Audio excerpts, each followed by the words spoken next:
Shalom. Greetings to you. This is William Levy. My name is William Levy, and I'm founder and overseer of Operation Memorial Missions.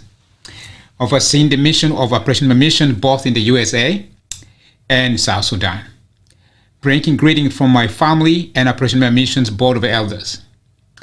For the past 18 years, since 2004, my family and I have been making routinely an annual mission trip to join our ground leadership team to be encouraged and to validate the completed works and unfinished business at the hand, which I envision to be done throughout the year in South Sudan.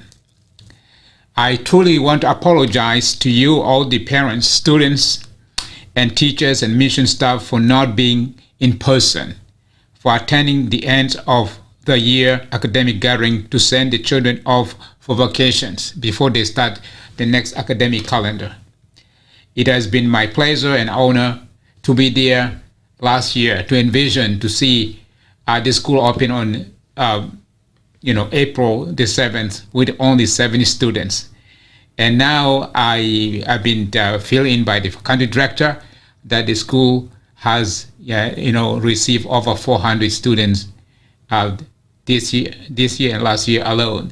So I'm very impressed by that. So, but for first and foremost, I also wanted to thank God for Pastor Timothy Levy, also known as Jimmy Katara Levy. He is the country director of Operational Missions in South Sudan, and want to thank God for his wife Joyce Levy, as well as for their commitment to the work of Operational Mission on the ground. I want to express my deep appreciation to all our pastoral staff, specifically Senior Pastor Michael Levy, all the departmental leaders, notably headmasters of Bethlehem Primary School, Primary Nursery, and I also want to thank God for the coordinator of the health unit, that's Nehemiah Field Clinic. I want to thank God for the coordinator of Beth Israel Agricultural Development in Akko Mountains. And I want to thank God for the coordinator of Nehemiah Trumpet Call at Jerusalem Mission Center up on Gold Mountain. I want to thank God for our engineering department who are managing all the technical works from water to electricity and to refixing machine, hydrofoam machine, and all these. I want to thank God for the coordinator for that.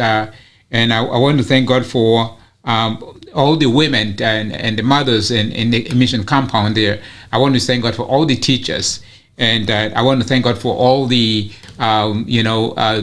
government dignitary, Payam chief and head chief, and also the security organs, the military, and the the county executive and commissioner and governor of a state. So I'm grateful for all that God is doing. So I want to thank God also for our transportation department, those who deal with the transportation vehicles and all that. And so if I forgot your name there, it's not intentionally, or the department that represent, but you mean a lot to me. So I am very grateful for your participation and contribution for the work of Operational Missions. So I wanted to say that the strength of our ministry is about raising the faithful leaders to run the ministry on the ground. You are the stakeholder and the stewardship of the asset that God has given to Operational Missions. One of the biggest challenges in this ministry or any other ministry is raising our faithful leaders to run Christian organization in Africa, specifically in South Sudan, which is the biggest challenge for any ministry from the USA or from the Western world, due to spiritual immaturity, vain expectation, cultural misunderstanding that tend to override or overtake the motivation for the Great Commission and the goal of what Christians should be doing. So Pastor Timothy Levy, our country director, Jimmy Katara Levy, has been the principal implementer of the Operation Memorial Missions vision and goal in South Sudan since 2009. And he joined the ministry at the age of 23. He was such a young guy, young man. Now he is a grown up, a father of 7 children. Congratulations. So the and from there, since then, the ministry has been growing under his watch. Today, all the progress made on the grounds are because of his leadership. Overall, God oversees the mission, and one of the principal initiatives, of course, is to put in place people like him to run the ministry. Not just him, but the people who he has recruited to work with him in that respect. For that, I'm very proud of the ground team. So South Sudan should not be, this is really how I want to start it, South Sudan should not be left to the dictates of tribalism, Islamic oppression, UNMISS, our government in Juba, Turit, Magui, Kerepi, Bethlehem, Borungul as well. They need our prayers and action on the part of the church and Christian organization. Right now, it is the right opportunity for the Christian and Christian community to leave their mark on the land of South Sudan.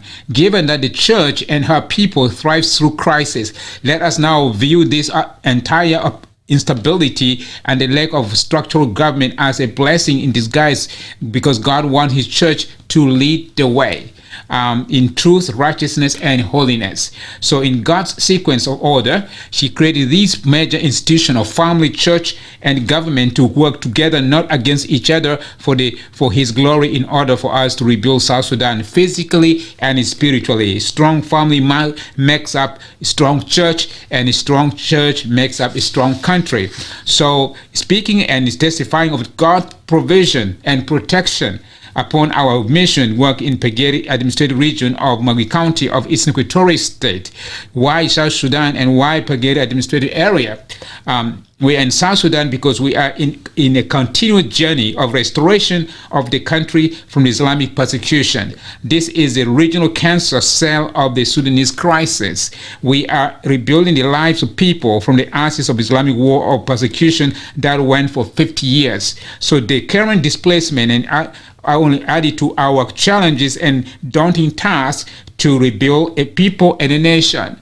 So therefore, we are thankful to God for keeping us, the remnants who survived the exiles and come alive to witness all the sweeping changes that is taking place in our country since 2005.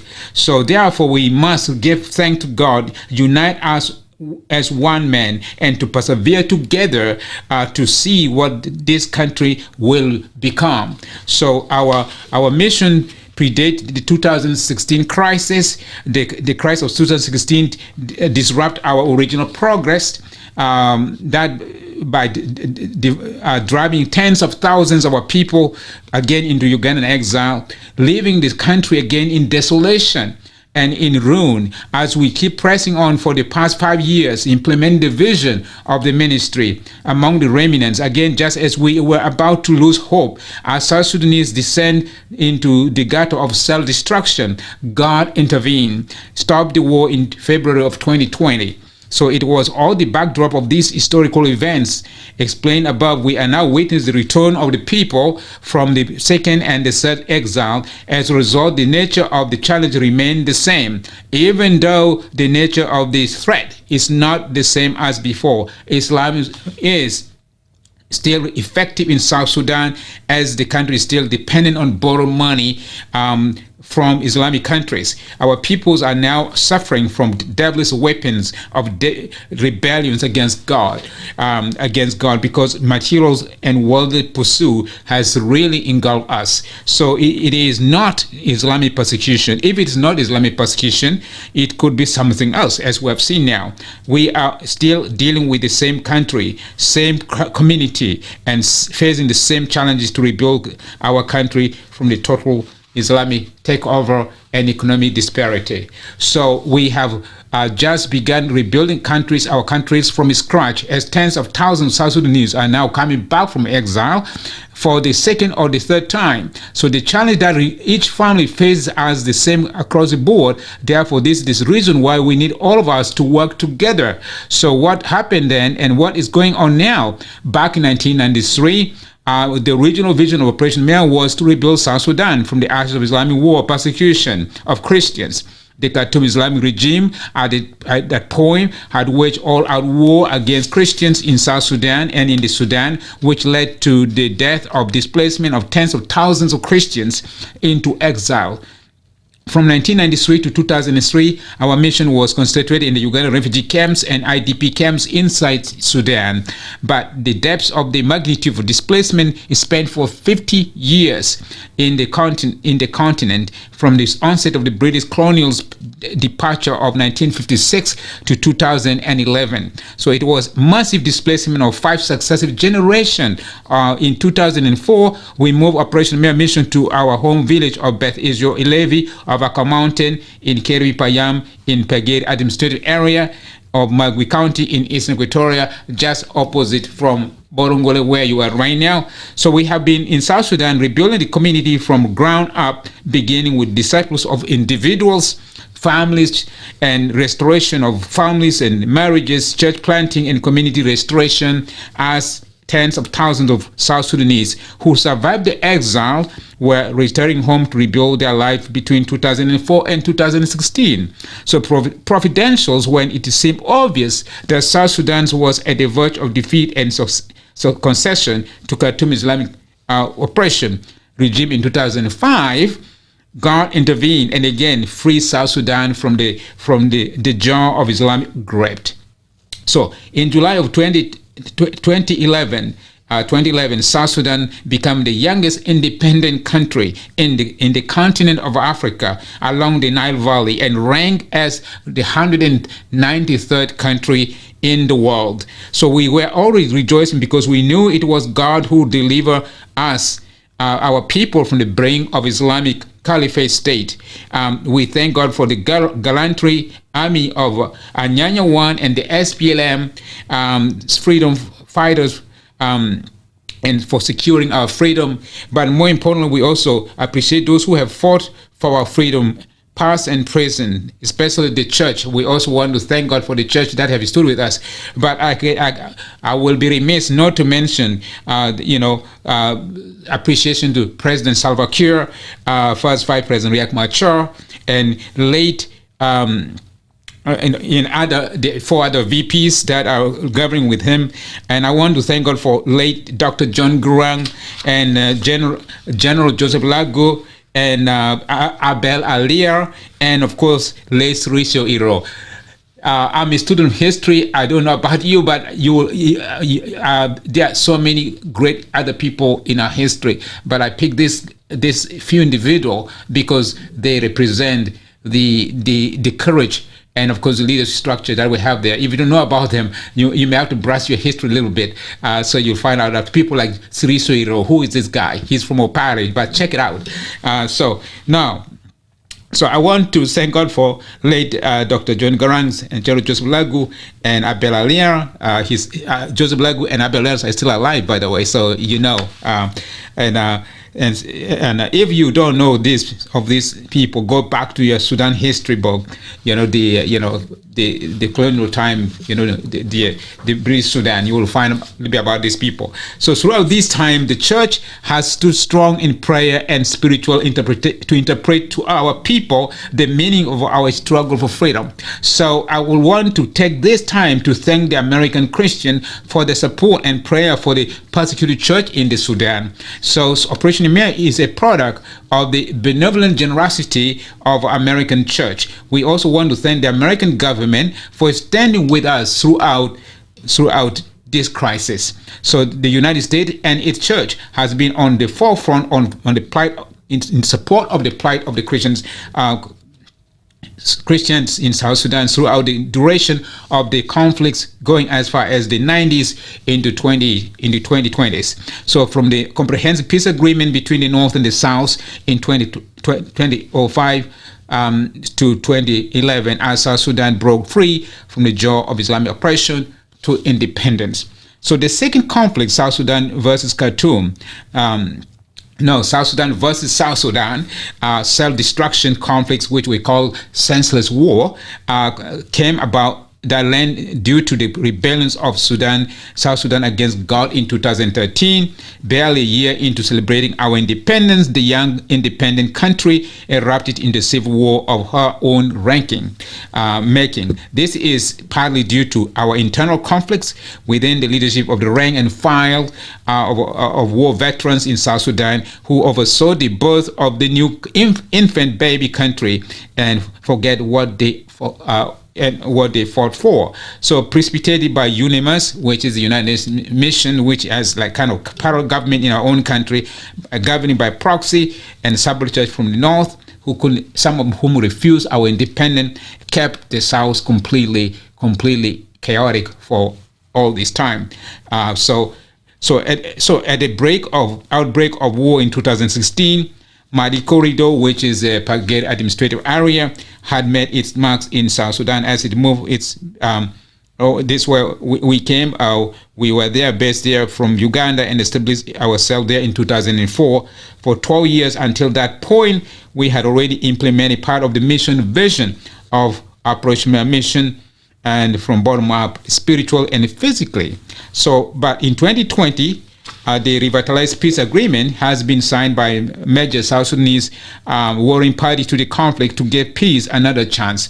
So our ministry stand ready to face the challenge head on. So Operation Mere Mission stayed the course, and we continue to minister to the remnant here left in the land. So we never went into refugee camp. We just stayed the course, and we continue. So as a church, the church cannot avoid problem. The church have to stay that ground. So we were able to meet the needs, rendering the service that were scarce throughout the region, both spiritually and physically.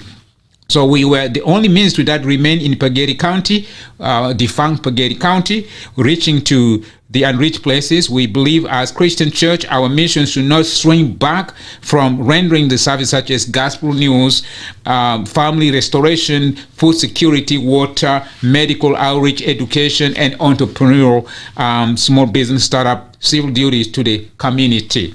So these are building blocks of implementation of the Revitalized Peace Agreement in South Sudan. Actually, it is during this time of crisis, this service will take hold in community and will set godly standard living in this brand new country.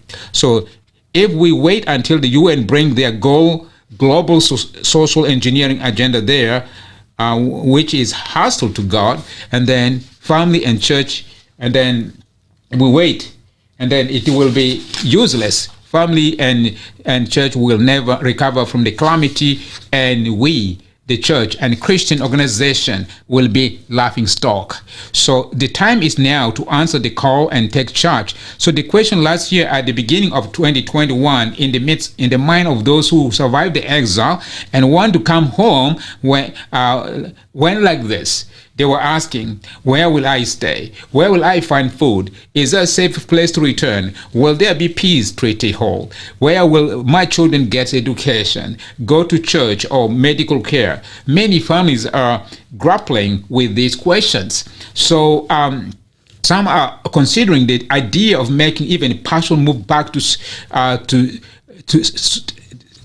Sudan, and so that they can also stay in Uganda. So especially so that the children can have education and in Uganda, and until the benefit of they can see some tangible stability in South Sudan. So what that's Operation Mere Mission. The church have to answer in the middle of that. That's why it came down, and that's when the country director moved completely and established. And now the staffs are there. So this is how we approach the whole things, with your support and having confidence in God in faith. Operation may reject this idea, this option for people wandering around in the refugee camps. So we want families and their children to return home and remain permanently in South Sudan and rebuild their country. So we point them to God and opportunity that exists in South Sudan. So South Sudan is a virgin land. See, it's incredibly young, independent country. And I can say that with pride. So it is God gave to the Christians, and after years of Islamic oppression, the opportunity to excel and serve God's kingdom on earth is tremendous in South Sudan. It is the land of pioneers and the land of dreamers.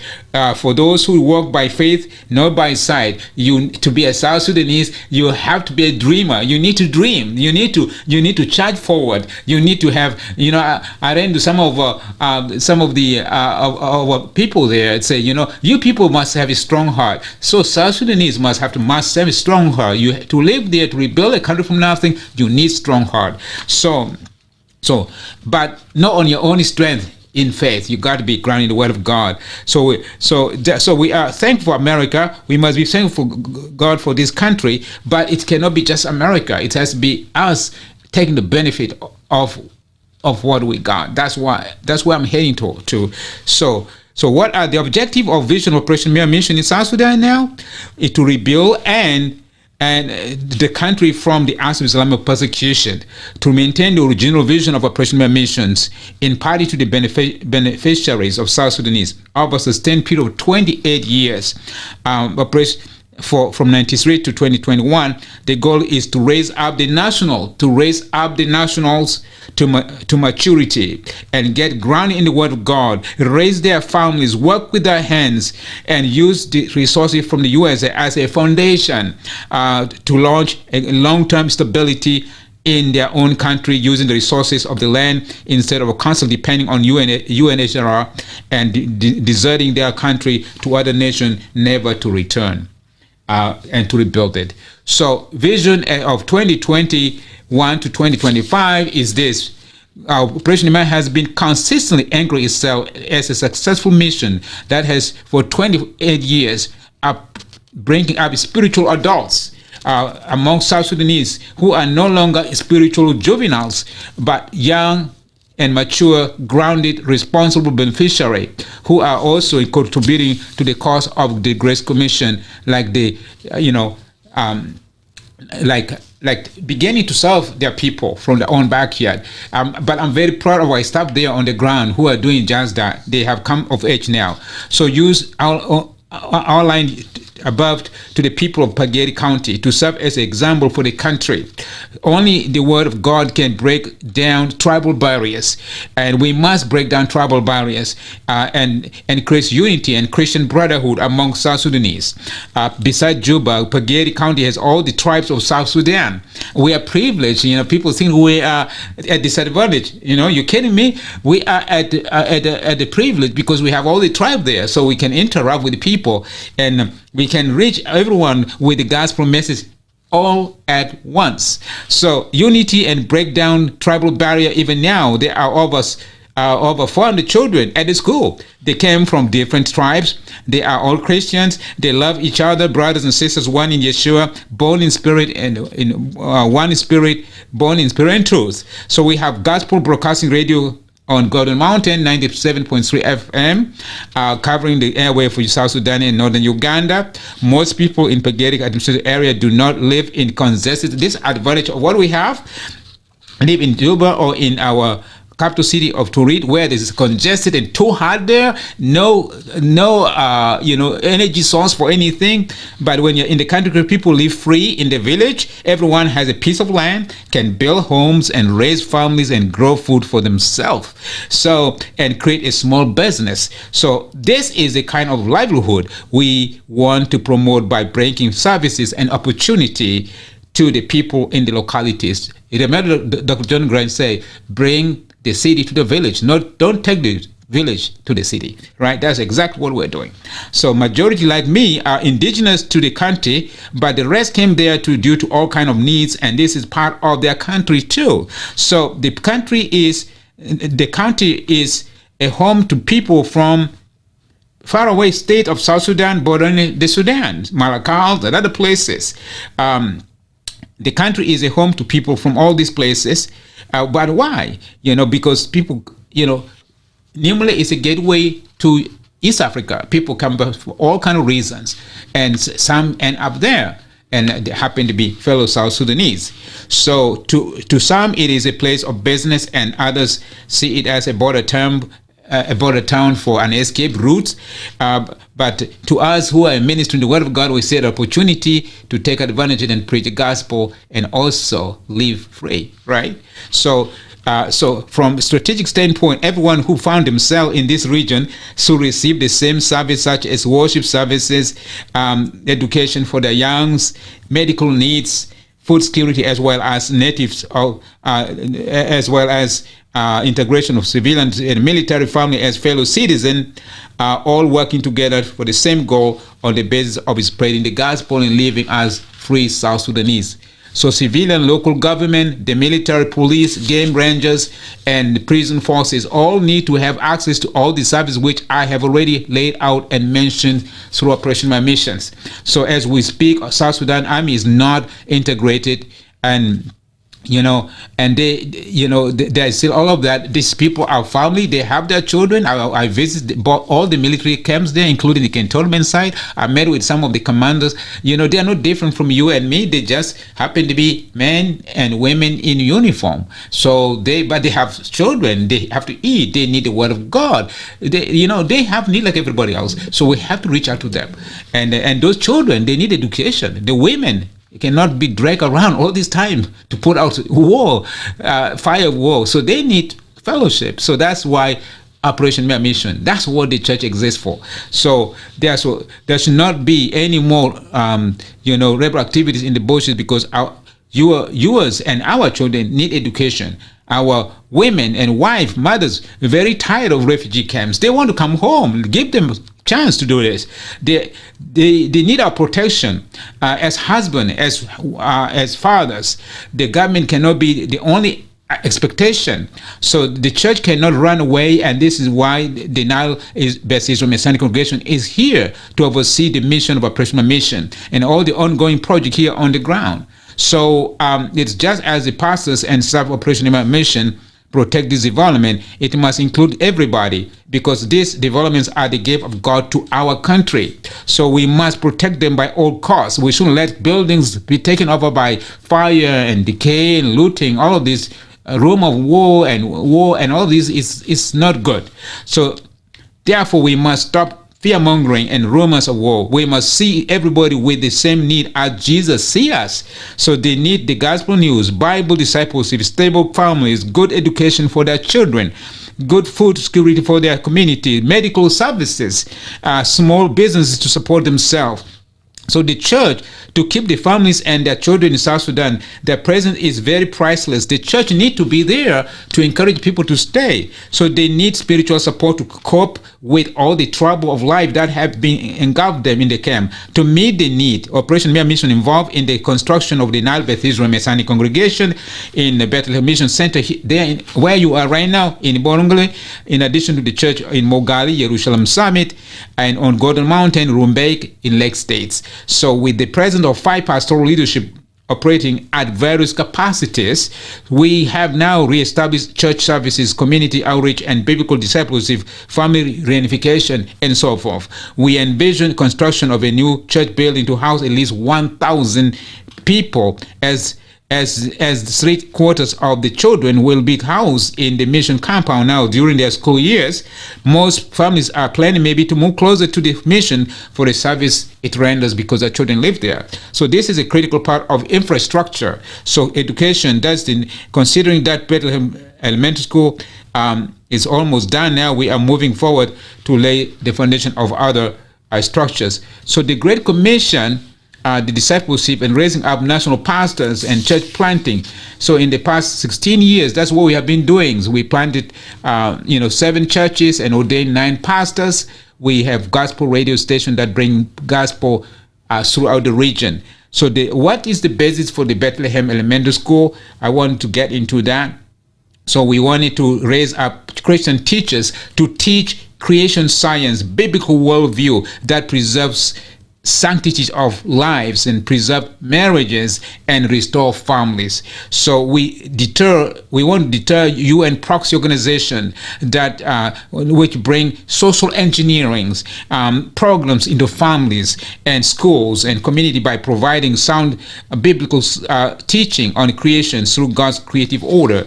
So how do we stop abortions and homosexual industry from taking root in South Sudan? In the past several years before the war broke out, the aftermath, afterwards, even though we did not have the school back then, we managed to stop Planned Parenthood and ability to distribute condoms, and after morning pill to school boys and girls respectively. We shut down several abortion clinics, namely run by PP under Obama's administration, and Mary Stop from UK, Sweden. So we refuse to air their program, so-called bus-pacing ads, on our radios, and to promote, sexual promiscuity, version of family planning, even as they pledge to pay for it. So the temptation to be lured in this was real, because we raise money to operate, but we know it will be hypocritical on our part to blaspheme God. So once this school is established, it will cut public monopoly on parents' choice where to send their children for education. This is where we need the collective effort of the parents, children, teachers, and pastors working together. So as private Christian school, we want to give our best of education to children. They need quality education, academic excellency, academic moral code of biblical conduct, good uniforms and dormitory classrooms and sanitation, balanced diet, all hand to the deck. That is, I say, all hand to the deck. Everybody should be working. We promise our Christian benefactors from the United States of America, one, the construction of the school is complete, that the Bethlehem primary schools should be now maintained by us ourselves. By that I mean the church, the teachers, parents, and students. This facility is here to facilitate the education of our posterity. Therefore, it is our collective effort to maintain it. The school cannot be operating for free or with bare minimum. If we want the best outcome for our children, we must have facility maintenance with the best resources available. So we must put our money where our mouth is. Parents need to pay their reasonable share of school fees needed to sustain this payment of teachers, stationary school desks, dormitories, toiletry, school labs, food, uniforms, shoes, and medical needs. So teachers are to do their uttermost to teach, not to the teachers. You parents, I want to say, our teachers, they are there to teach. They are not to brainwash. So that's two different things. And pastors are there to lay moral ground for true Christian education. Will be part of our larger infrastructure. So Bethlehem Primary School and that school envisioned to teach the young generation in South Sudan biblical worldview to guard against evolution, UN-driven social engineering, abortion, homosexuality. The school we established will embrace teaching of the biblical worldview to affect every facet of life among these children. Your children are here to learn math, science, civics, English, geography, and traditional values of respect and self-discipline. That's what we're teaching. You are not bringing your children here to be brainwashed in global social engineering, where 2 plus 2 is, now they say 2 plus 2 equal transgenderism. No, 2 plus 2 equal 4. That is the school keep them in their, and we want to keep the children in their country, not to take them out. So it's again, we are not trying to social engineer your children. We wanted to make sure they learn physics and math and biology and chemistry, history, geography, all of these things, English, and of course biblical worldview. So we want, so Bethlehem Elementary School will lay the foundation for Nehemiah Polytechnic Institute to train South Sudanese in blue-collar workforce. South Sudan need blue-collar workforce, which entails the following professions: nurses, auto mechanics, electricians, musicians, guitarists, pianists, IT, clean water technology, solar and wind, plumbers, nursing, clinical officers, pharmacists, midwifery, agricultural technology, small business starters, retailers, hotels, tourism, pastors, lawyers, farmers, missionaries, joinery to rebuild South Sudan. So this is our goal, to prepare these young children for vocational training so that they can support their families and thrive in their own locality instead of going to big cities, and they should bring the city to their villages. Nehemiah Polytechnic Institute will be only for 12 months. It's not going to keep you there forever. 12 months, a year vocational training. Graduates will be deployed into the workforce without spending endless years in college while leaving behind their languishing family, their family languishing. So we will not have that. So we want to stop brainwashing of our children's youth, our country's youth. So as you can see, the school will train and keep South Sudanese skilled workers to stay in the country instead of sending them elsewhere to educate. But once they are done with education, they never come back. So about 80% of skilled workers and retail industry in South Sudan import its worker from Kenya, Ethiopia, or Rwanda. I mean, no offense to Ugandans who works among us there. I love them. They have come to our rescue in many ways. But we South Sudanese have to step up to the plate. There's no question.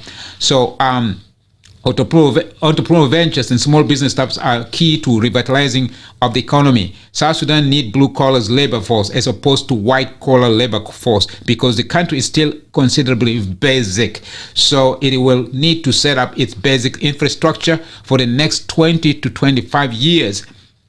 On the strength of the blue collars. We need 6 months, 1 year, hands-on technical vocational training, polytechnic type of institution to quickly output young people into the workforce or create their own businesses. So food security and the need for new, we can use farming equipment. In 2023, we were able to open more land to plant more fruits, mango, guavas, and all of the things that we do. The school. So one thing that I want to say is that we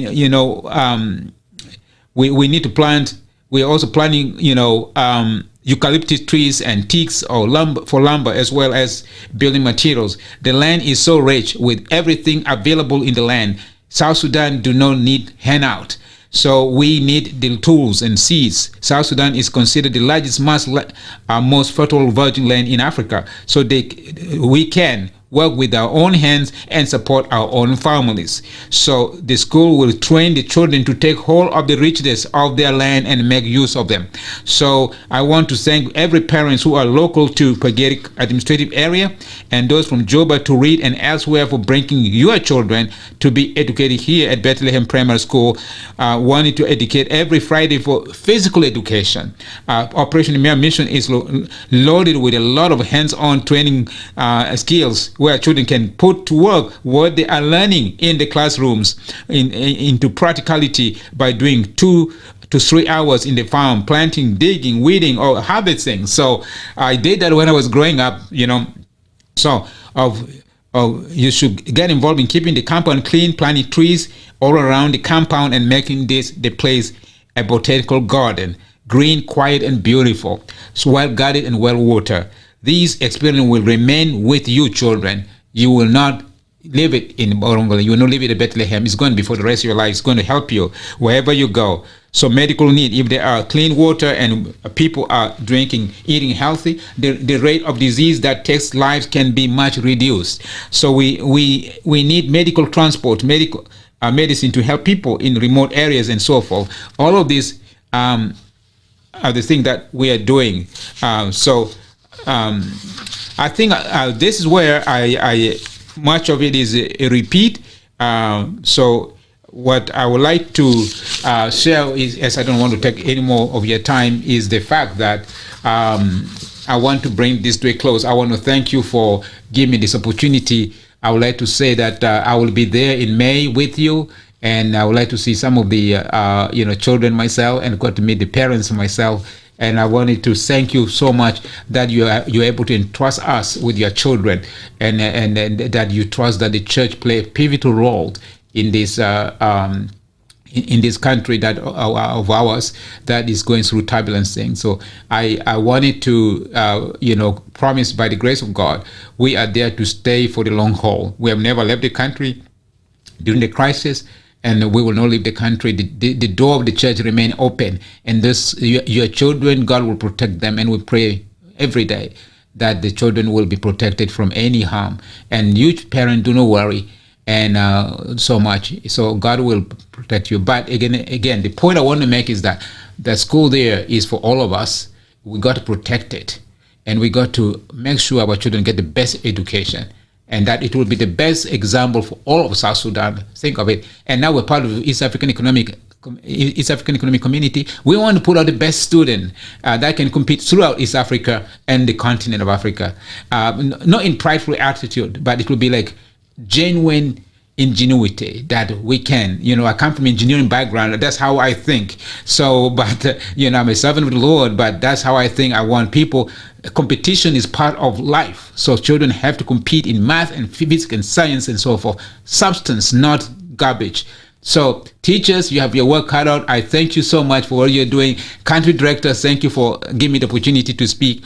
And all the parents, I love you. I look forward to seeing you again. Thank you for all the government official, local, at a county level or state level. So I'm praying for you. And let's just pray, Father, just live up this time to you, that your name be glorified and that you bless this time. And Lord, I just pray, I want to say a only blessing over this communication here. And so you join me from number 624. So I'm sorry to do this quickly, but I would like to do this. I want to pray over you, Aaron blessing. In Hebrew first, in English. Yevraka kaduna yesmerika yesmerika ya era yevraka kaduna yesmerika ya era penevelaka yesemlaka shalom. May God bless you and keep you. May God be gracious to you. May God make His countenance shine upon you and give you shalom. Thank you so much, and have a good time, children. Study very hard, and we all have been there. You will enjoy it, and you will be leaders for your country. Be a servant, and you will serve your people very well. In my prayer, and God bless you, and see you soon. Okay. I hope I haven't taken all of your time, but I hope you'll be able to watch these programs.